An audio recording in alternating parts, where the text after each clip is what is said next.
Close.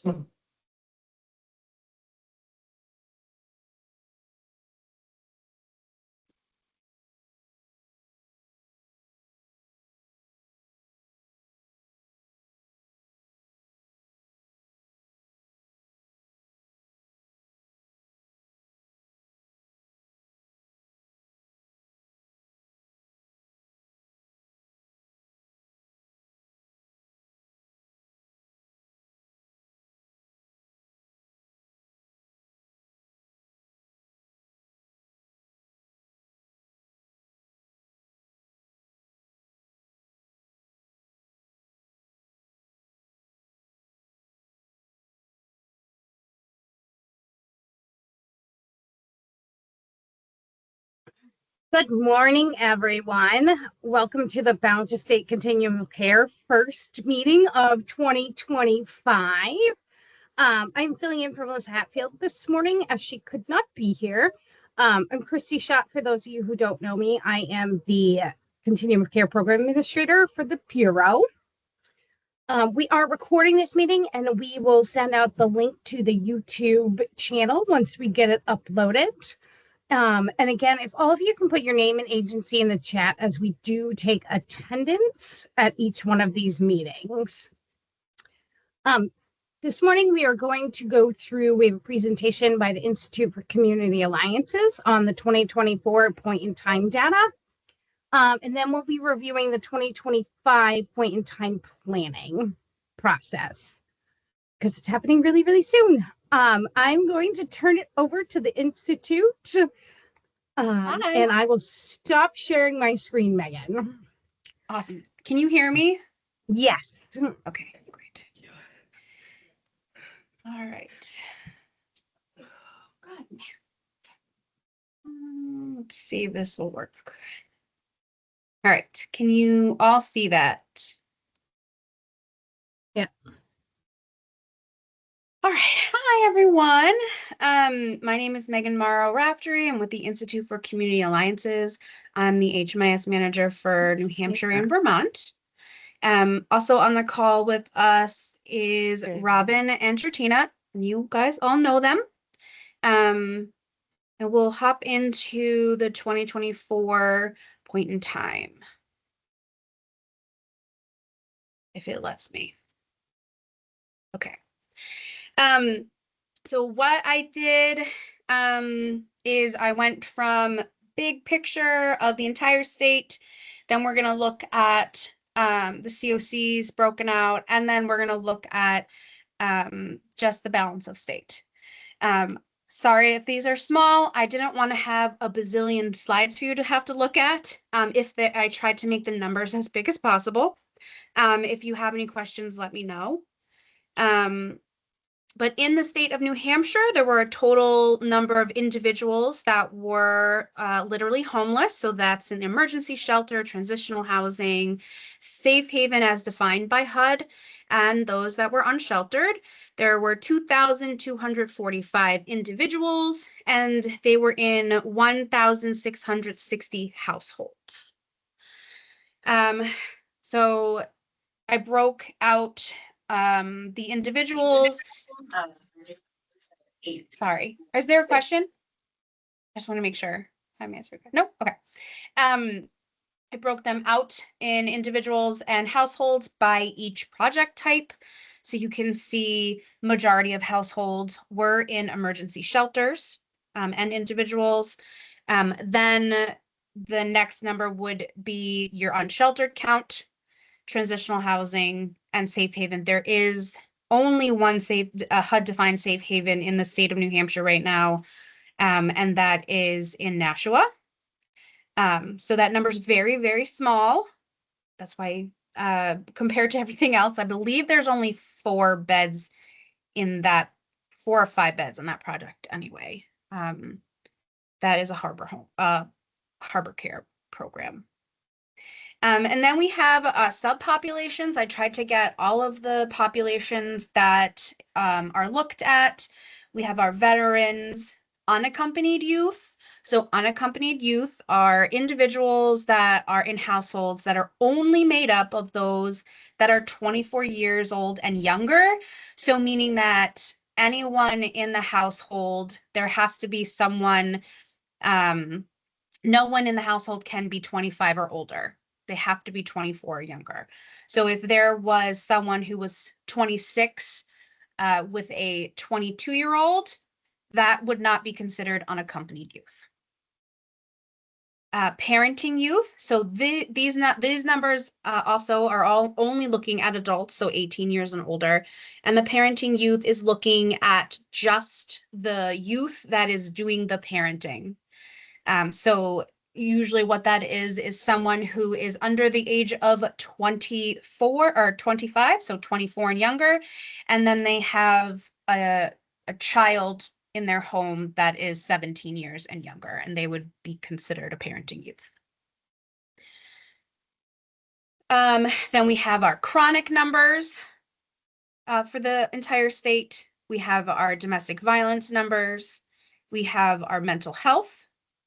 And our substance use. These are what HUD calls the subpopulations. Are there any questions?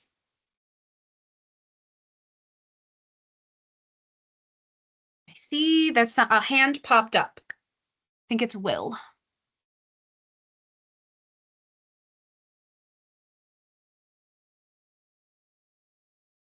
Hi, Christy. Can you hear me? Yes, I Hello. can. Oh, great, great. Good morning. I'm just wondering, looking at these graphics, um, whether we need to make some differentiation between the pit count and numbers in HMIS as reported by the New Hampshire Coalition to End Homelessness, because it's a bit confusing when we say New Hampshire total homeless individuals, um, because the numbers reported in HMIS are over 6,000. So I'm only pointing that out because it does, I think, create some confusion in some areas, and at least for me it does. And I think we need to be kind of tackling this is a subpopulation of the total homeless population in New Hampshire. Yes, this is this is only point in time, the HUD point in time. As we sorry if you may I'm wondering if you missed the beginning. This is specifically only the point in time. This is not annual data. The report that they put out, which ICA worked with them to put out, is annual data. They use calendar data. So that's 12 months, where this is only 1 day. Yes, it's point in time. But just to clarify, my point is that in the graphics, for example, it says New Hampshire total homeless individuals, and it should probably say for Pitt or something. Is the I top know. cut off? No, I Sorry. see the I see the top, but in the graphic itself and the graphs themselves. So it's a small matter, but I just wanted to point that out. Thank you. Are there any questions about the data, how the data was collected? I mean, the 2025 planning will go over how stuff is going to be collected, which is basically the same as how we did it last year. There might be some minor changes.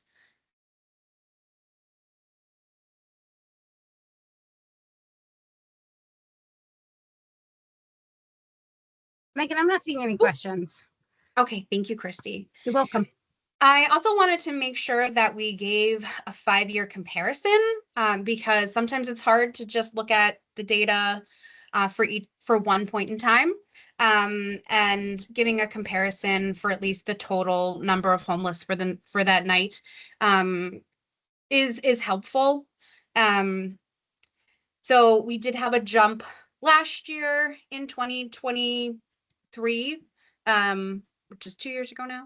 And I believe that was because New Hampshire was using some of those rental assistance, emergency rental assistance for motels, which were considered emergency shelter. And then we had a drop because they weren't being used anymore after during the 2024 point in time. I believe, right, Robin and Certina? That's what we figured out. What's that drop? Correct. Okay, Yep. perfect. Also, I try really hard to make sure that transitional housing and unsheltered were like very different colors because the numbers are similar, like they're not far apart. And so I worked with the data team to make sure that you could see the numbers as well. There's the emergency shelter has had the highest fluctuation, especially between 22 and 23. Safe Haven has basically stayed the same because we don't really have a lot of beds there. And HUD has phased out that type of program. We did have a slight increase in 2024 for the unsheltered in the state. And then we'll see how it goes this year.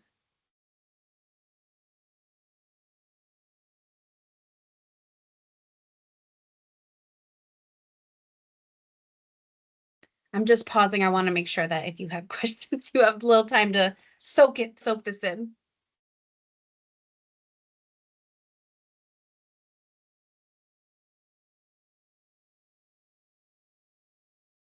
All right, so these are the 2024 point in time broken out by the COCs. So you can kind of see the COC, how the COCs compare, and where those totals came from. The Balance Estate in Manchester, again, don't have those safe haven beds. So those are the little zeros and the little gaps in there.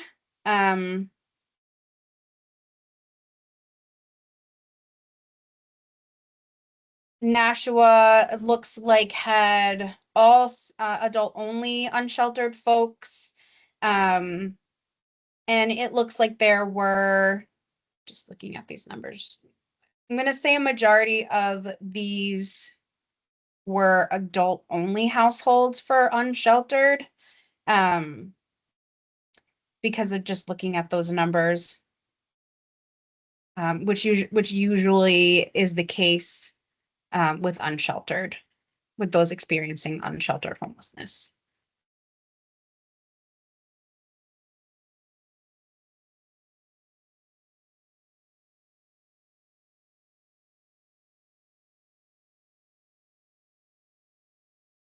And then we have the subpopulations broken out by COC. So we have veteran, unaccompanied youth, parenting youth, chronic, DV, mental health, and substance use. And again, these are all defined by HUD. So each COC collected the same information. All of the fields that were collected in HMIS and as well as outside of HMIS were uniform. It is best practice to do that when you are collecting data and wanting to report out on that. Substance use does include alcohol and drug use. They just combine it into one category of substance use. And all of these are self-report for substance use, mental health, and DV. as well as veteran, unless they're coming, unless they've been verified from the VA. But if they're in an emergency shelter, transitional housing, that is not a VA funded, and unsheltered, it is self-report. And for chronic, the way that those questions are asked to see if someone is chronically homeless, that is also self-report.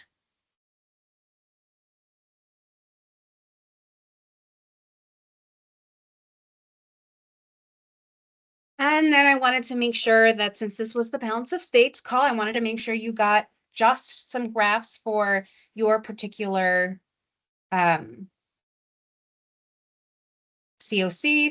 I do have a 5-year comparison for just your COC.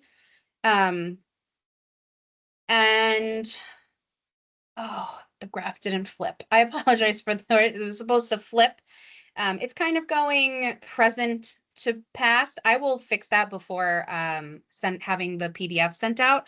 But again, we do see that spike in emergency shelter, with a little bit of a dip, not that much, but a little bit of a dip in unsheltered, and just a slight increase in 23 for transitional housing. And then for both transitional housing and unsheltered, we do see an increase in the balance of state, with that sharp decrease in emergency shelter.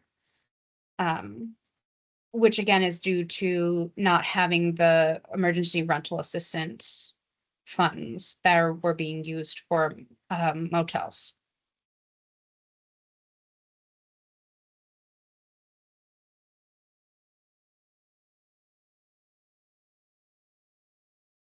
Excuse me.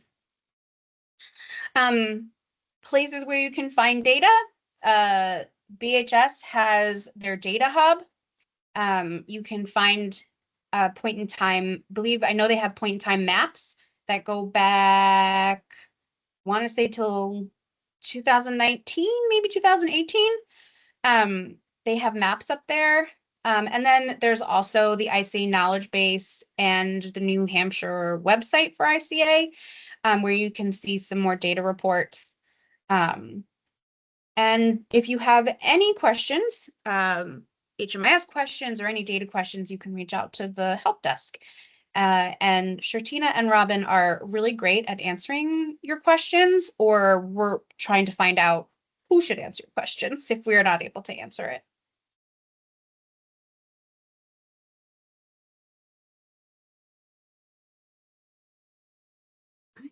Anyone have any questions for Megan about the 2024 pit count numbers? When can people conducting the count have the link? Well, I am actually out because my grandmother passed away on Sunday, so I was trying to Super get that to sorry. you on Monday. But if you could give me a little bit, I believe it's supposed to go out on Thursday, so we're trying to get it out to you on Thursday. For my hero, sorry about your loss. Hang in there. Thank you. She was 95. She had a wonderful life. I just, I put a little wrench in the plans of things, you know. Understandably.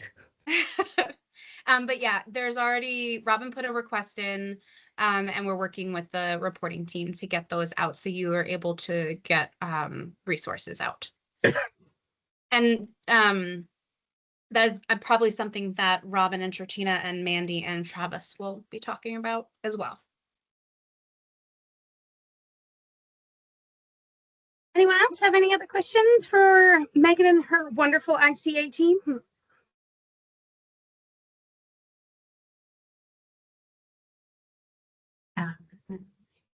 I'm going to pass it over to Rob Waters from our bureau, who's going to be talking about pit updates by region.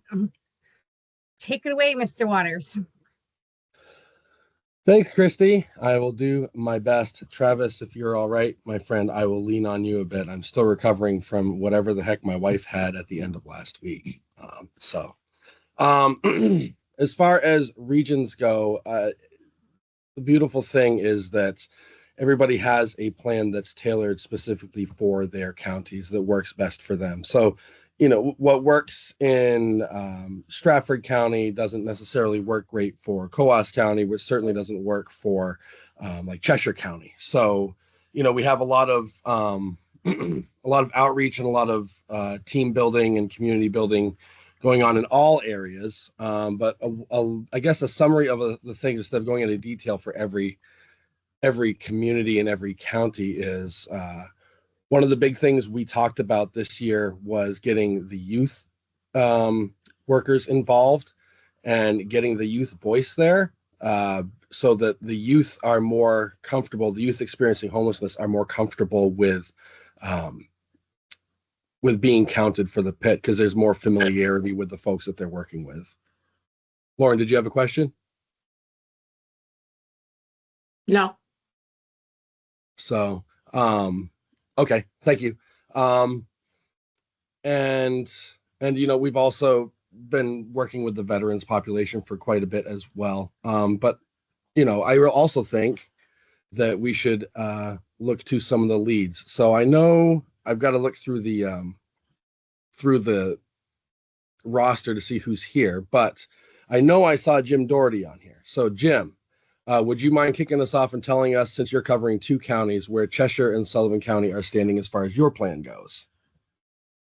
Sure.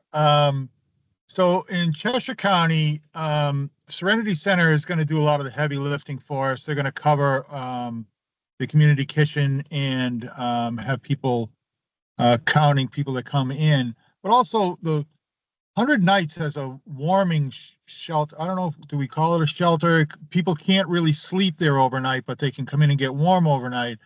And I know it's supposed to be very cold. It's supposed to be in the single digits. So I expect they're going to get a lot of traffic overnight.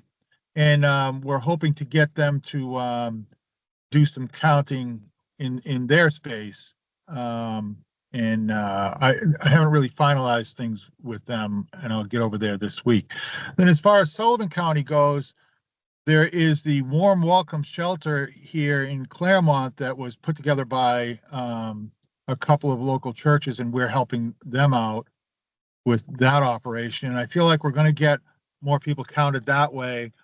But these are people who are being put right into HMIS, so they'll be counted not on the night, they'll be counted otherwise, right? But so other than that, I'm going to hit the ground here, and I'm trying to assemble a list of places where people are, and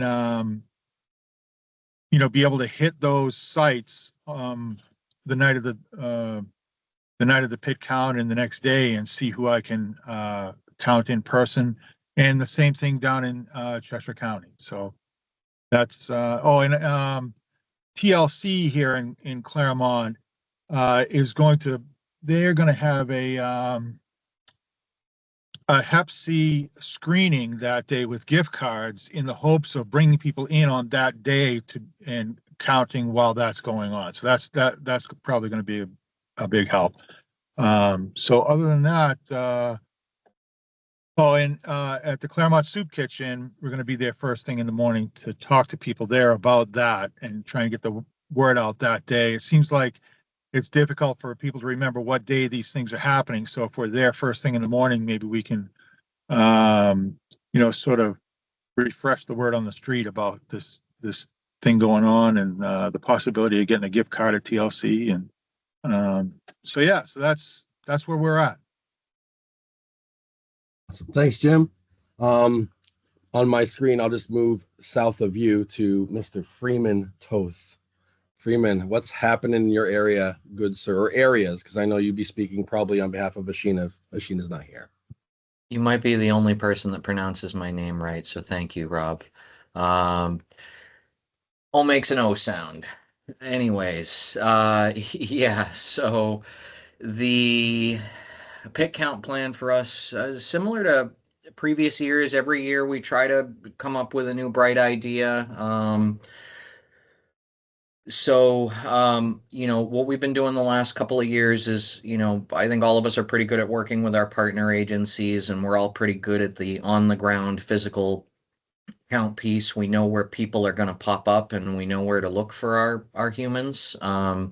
So we have a couple of different teams. We have a team that's doing Concord and Franklin, and then we have a team that is Laconia and Belmont, essentially, because that's kind of where we get our bang for our buck. So we're able to cover the whole catchment.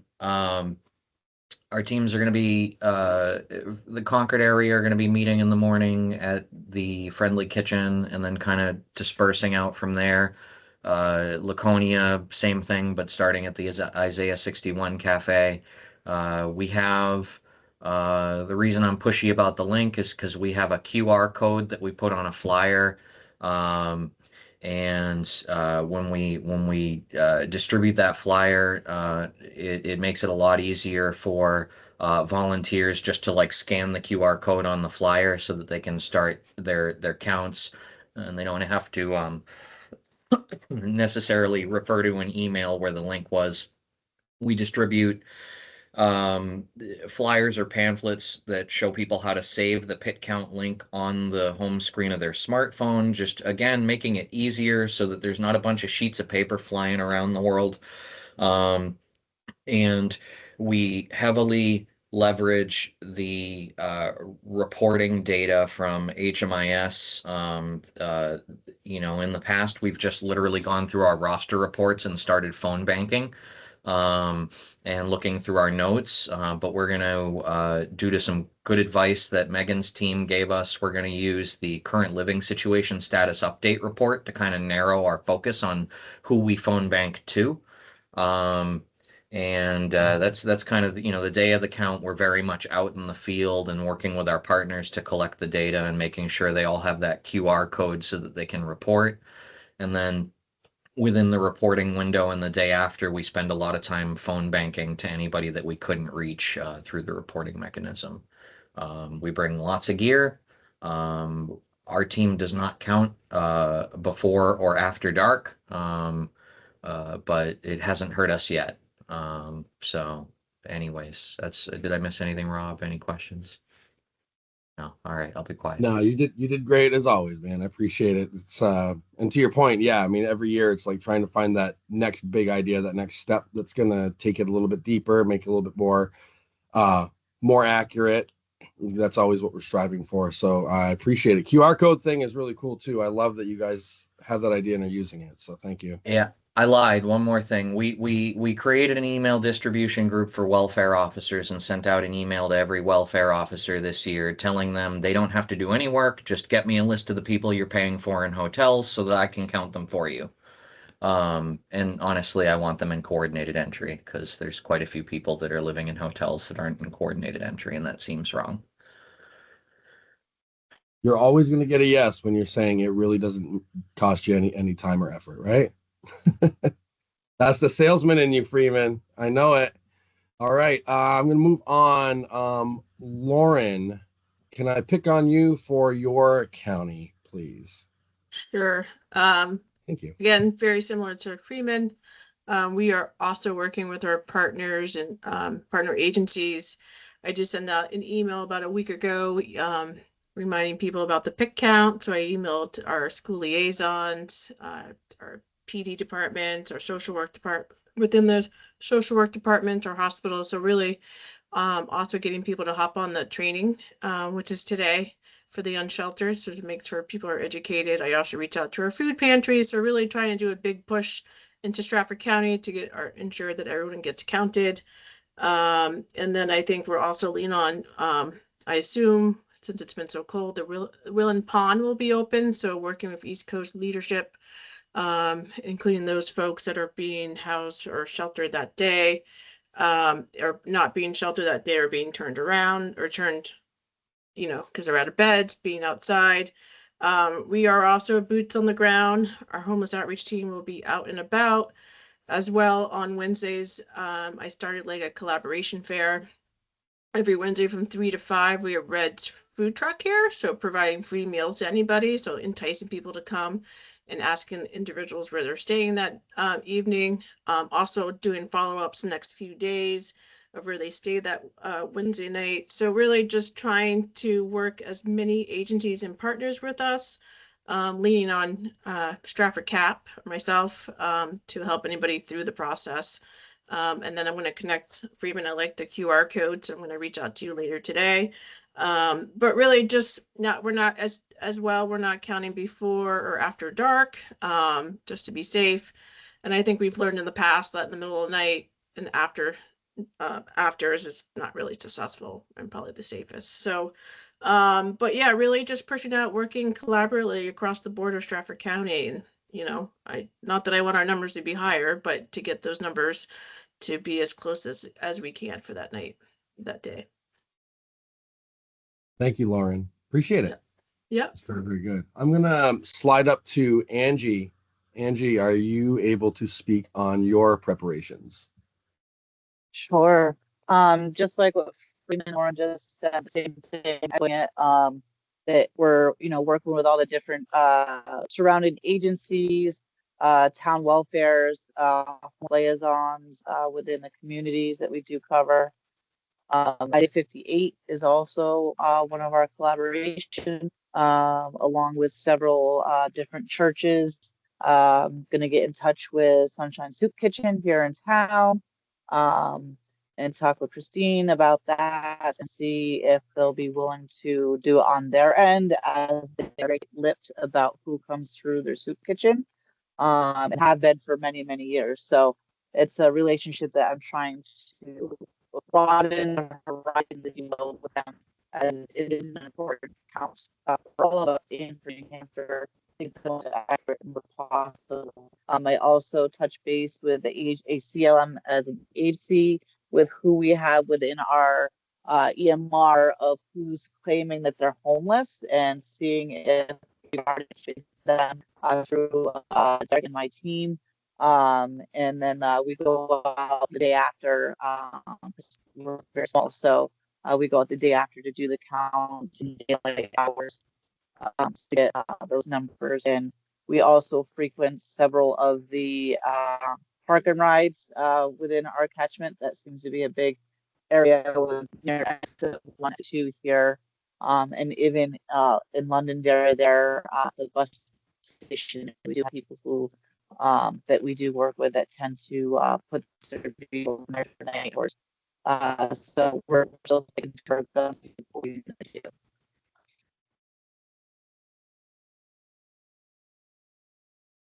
You're on mute. I am. So thank you, Angie. I know it was a little choppy with the audio occasionally, but it wasn't so bad that we couldn't understand what you were saying. And I remember when we met with you guys too, you were working with trying, like, there was talk about a spaghetti dinner or something going on during that time to try to get scheduled to try to catch more people. So I loved being there for that planning session, because you had new partners in the room that really wanted to understand, and then they got so hyped about it that I felt that my hype was being matched as well. So thank you, Angie. I'm gonna slide up north to Moose Country, where they probably have 17 feet of snow, and that's Eric Becker country. So Eric, can you speak to your preparations up in the land of the Abominable Snowman? Absolutely. Eric Becker coming to you live from USDA in Berlin this morning.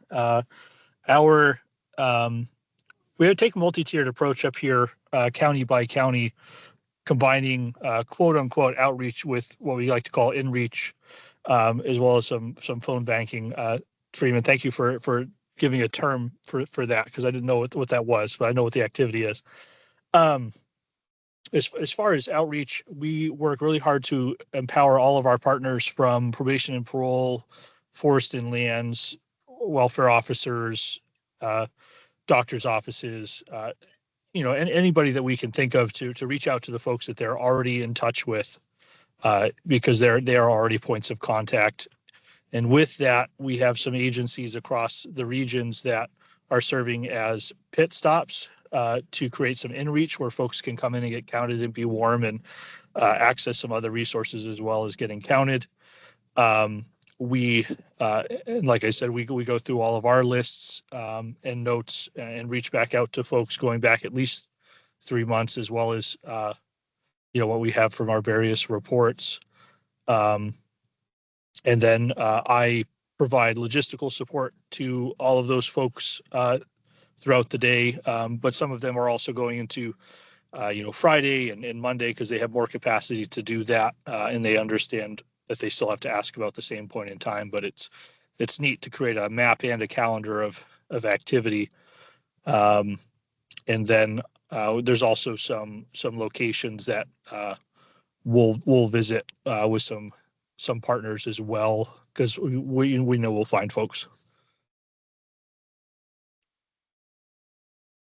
Thank you, Eric. I really appreciate that. And yeah, I love how I'm going to maybe create a new term, non-stigmatic, the work with the police departments up there is, where our peeps can see the law enforcement and stuff like that as helpers, and they're not scared away. I know that there's still been times when you've been working with them where there's like hey, I really want to tell Eric something, but I really don't feel comfortable with an officer standing right there. And the officers are cool with you just kind of like walking away for 5 minutes, having that conversation about stuff, and then coming back to the complete conversation. So beautiful partnerships up there.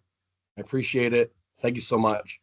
And I apologize because it's tough for me to process everybody in the room. So is there anybody that I missed that wishes to speak about their communities or their areas plan for the pit? Rob, it's Will over at Crossroads. I was just curious as to, I didn't hear anything about the Seacoast, and was wondering if you're working with anyone outside of Crossroads House that's working on pit.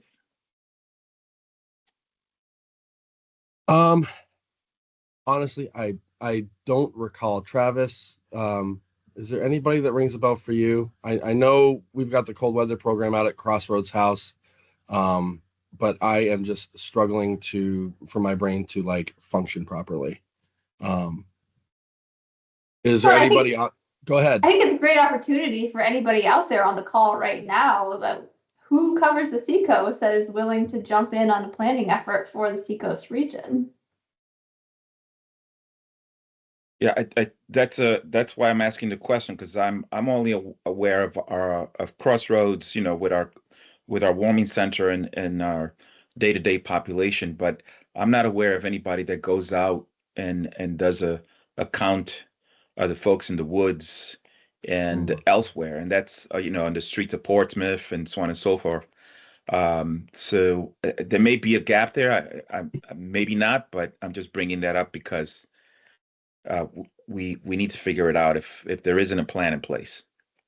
Angie's raising their hand. Angie, go ahead. I would reach out to KJ at the police.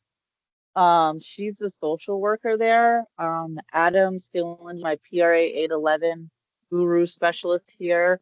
He was out there meeting with her yesterday. Apparently, she said that she's going to be working on the pit count in the Dover area.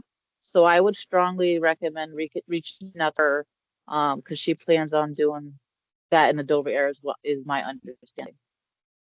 So I can kind of speak. KJ is working with us, Angie, for the Seacoast, the Stratford County area. She's actually talked to her last night about it because she's kind of unfamiliar with it.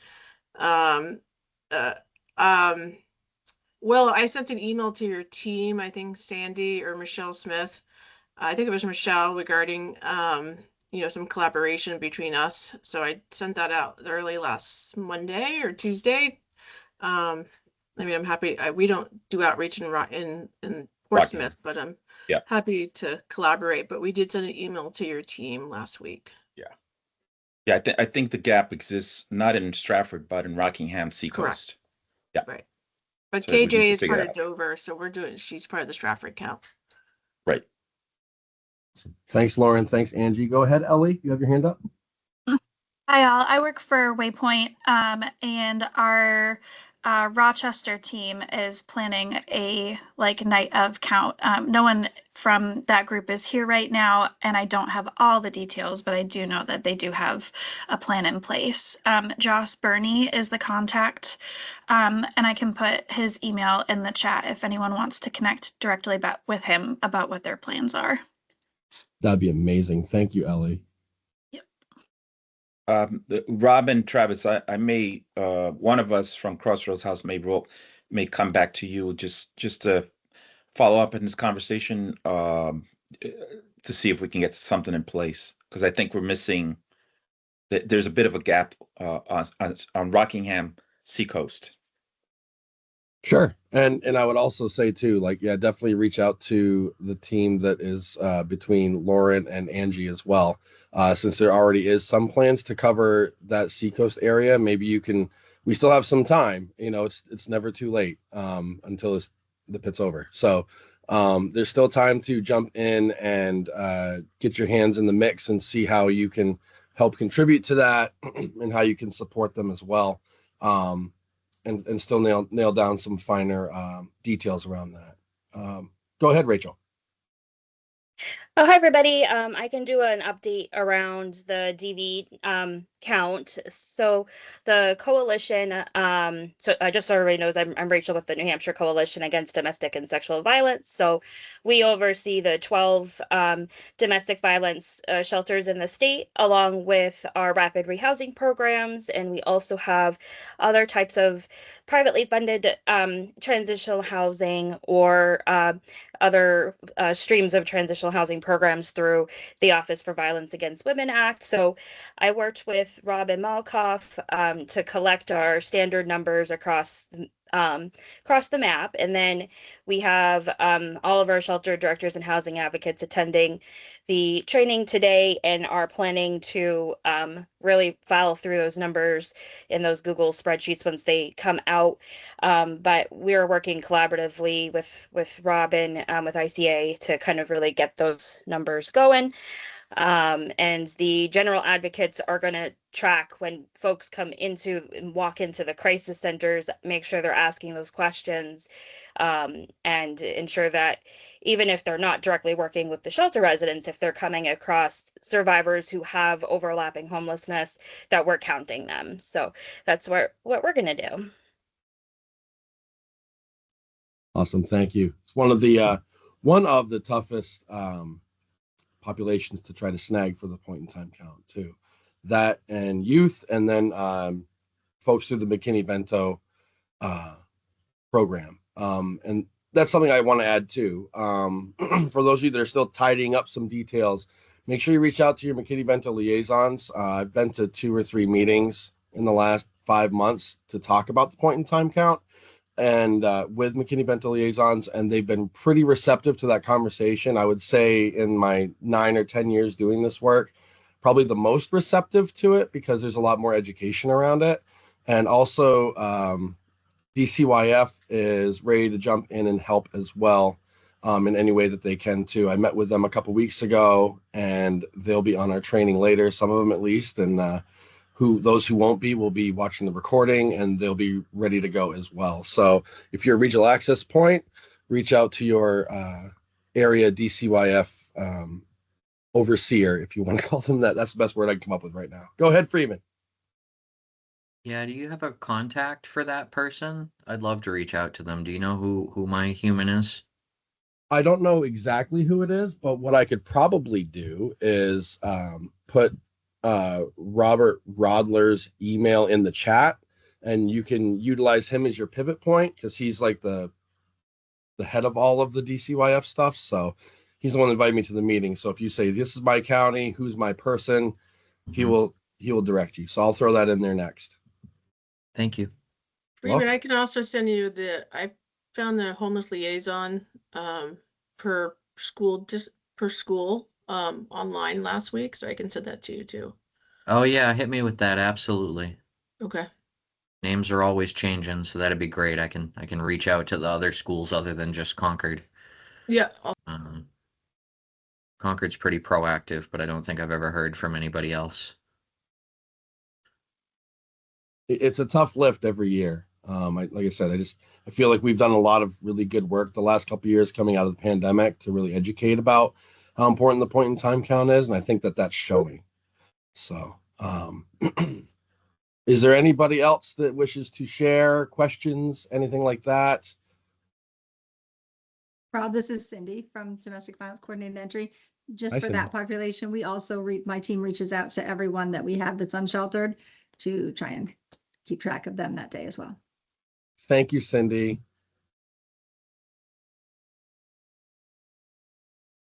All right, anybody else?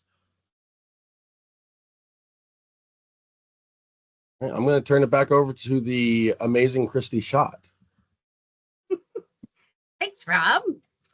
The only other thing we had left on the agenda, which I think you pretty much just covered, was the 2025 point in time planning. Mandy, I don't know if you have anything you wanted to add. No, I think so. BHS has been on kind of a roadshow with each region to talk about the community plans. And I think what's so important to take away is you all are the experts in your communities. Like, we've been out to help with some of the HUD regs and what it looks like. And thank you to ICA for being on the road with us to talk about the data side of that. But man, have we just learned and saw so much going on the ground because of the relationships and the partners you all are building. And to hear you're sharing the logos and the one pager in your community meetings, getting on the same page with the date, when data is collected, when outreach is happening. It's just, I feel like this year is going to be better than ever, you know, with all of the positive connections that you all have shared here. So just thank you all for your work. I know it's not an easy lift, and but it is one of the most important things that we do because of the congressional look at these numbers. While we know HMIS is required by HUD, the point in time is still the number that is looked at for that budget. So thank you all. And just another plug in the chat, I put the registration link for this afternoon's training. That is the Google link. So that is anybody under the sun who is not a emergency shelter transitional housing provider that enters into HMIS. So anyone, that is your outreach, welfare directors, police departments, community providers, anyone that will be doing an unsheltered count, a shelter provider who does not enter into HMIS, or really any other provider. If you have any questions, let us know. Otherwise, that was all I have.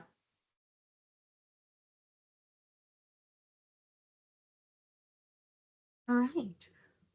So from the Bureau standpoint, we don't have any big things happening right now that we need to report on. I don't know if anyone else within the Balanced State has any news that they want to share with the entire membership at all. Christy, could I just touch on HMIS Pit real quick? Of course you can. Thank you. We did our HMIS training yesterday for the point in time.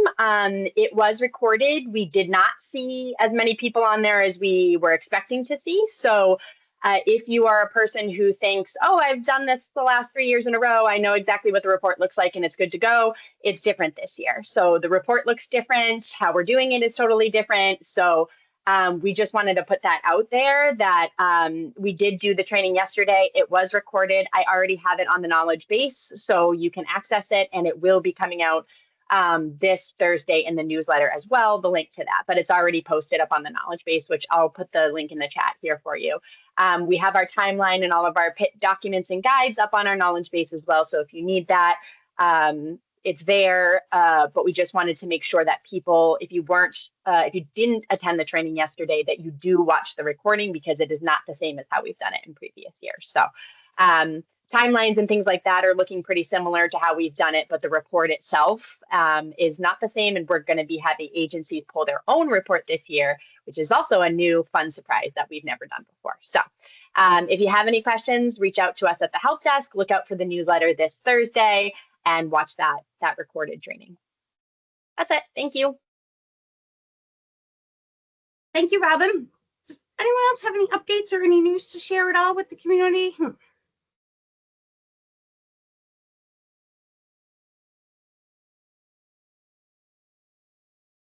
The only two big pieces of news that I have is that we had 2 new projects start as of October 1st within the continuum of care. One of them was, it's now Thrive, but used to be the Crisis Center of Central New Hampshire's Domestic Violence Rapid Rehousing Project. The other, well, actually there's 3. Concord Community to End Homelessness Permanent Supportive Housing Project started, and Stratford County CAPS Domestic Violence Rapid Rehousing Project started as well.